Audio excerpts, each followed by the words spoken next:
Hey friend, Levi Allen here. Welcome to the Left Coast Life. Really thankful to have you along. And I feel like I haven't been doing a very great job of keeping people like yourself up to date with what's been going on here on the left coast.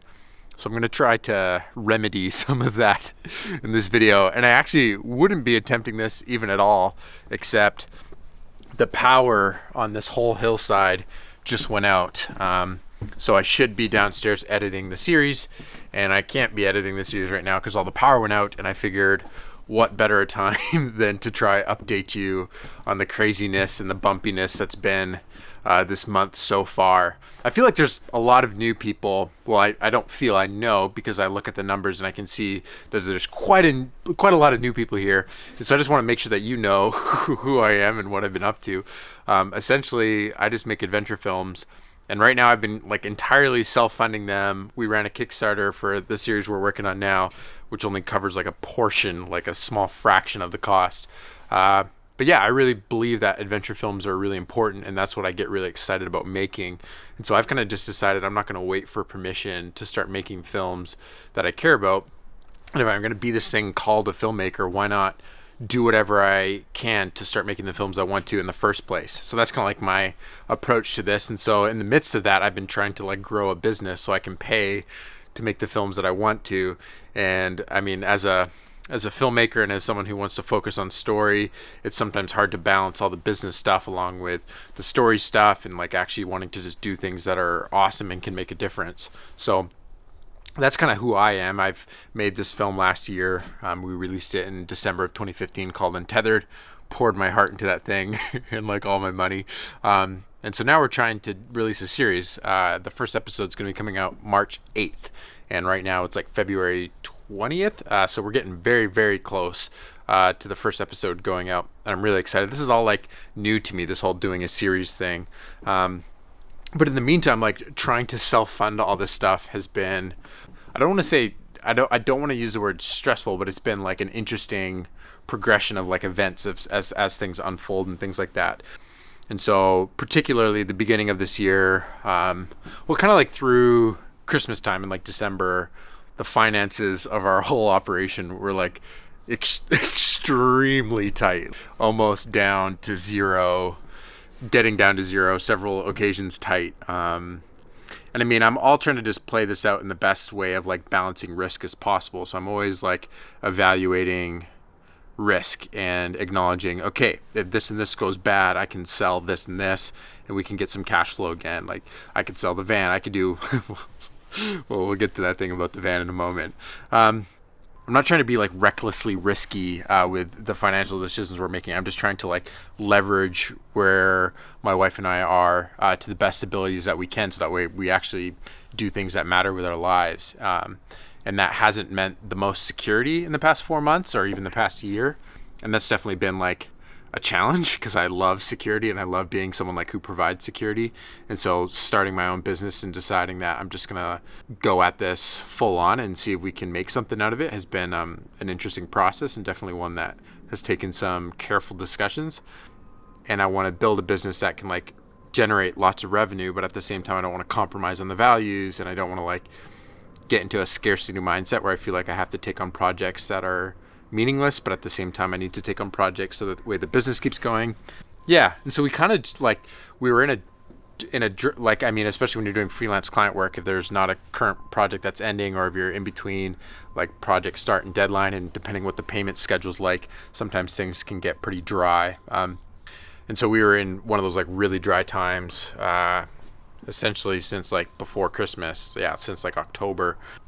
And so we were like so looking forward to this deposit for the behind the scenes series that I'm doing as a client project for another business, and I'll take you guys along that journey in the spring here. That's kind of another note, but I was like so looking forward to this deposit because it could just like help me just like have a little bit more peace of mind and feel like what we're doing here is actually like proper business.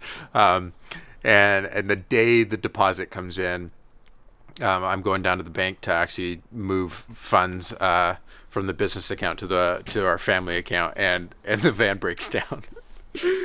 It's just like this beautiful irony how that all works together.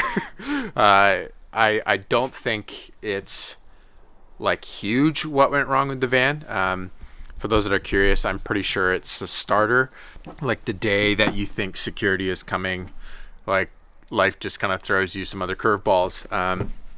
And I figured in this vlog this would be a good time to kind of talk about my mindset as far as like the story that you tell yourself about your life, and what is the story that I've been telling myself about my life and the decisions that we're making right now, and why I believe all of this matters. Because I think the story you are continually telling yourself about your life is really, really important. And the way that you look at the events that are happening around you and your part in those events and your control over those events, like, really changes your outlook on life, the decisions that you then make, and your overall happiness. And I've been thinking about this a lot lately, and even back when I was working on Untethered, like, the story I was telling myself about my life was helping fuel passion and happiness, and like not allowing myself to get scared or overwhelmed about certain things that were going on. You know, like telling myself like, this right now that I'm living like is my startup story, and you know, even the decision to move into a van, I was like, this is the right decision for this moment, and like I want to be the guy who's willing to like move into a van to like bring a project to life. Like I want to be someone like that, so let's do it. That's an interesting story, and I want to be living that. And so there's this like interesting way where the decisions that I've made in my life as they unfold is kind of centered around like, is this story what is this story, and how can we get to a destination that has meaning? And I've been careful to try to adapt my mindset from like thinking that it's a destination, but rather how can I be living a story in a way where there's fulfillment along the journey, because I don't want to be so goal oriented that once I get to said location I realize that it's not the fulfillment that I thought was there. So I've been really working on being like grateful and fulfilled in each step, and that comes along with like just acknowledging that each step is a part of some story. What you're doing with your life is a part of a story. Yeah, so the other day when the van broke down and my wife and I are trying to figure this whole thing out, and we had to reinsure our car because we were keeping the car off the road so that way we could save money, because we really need that money.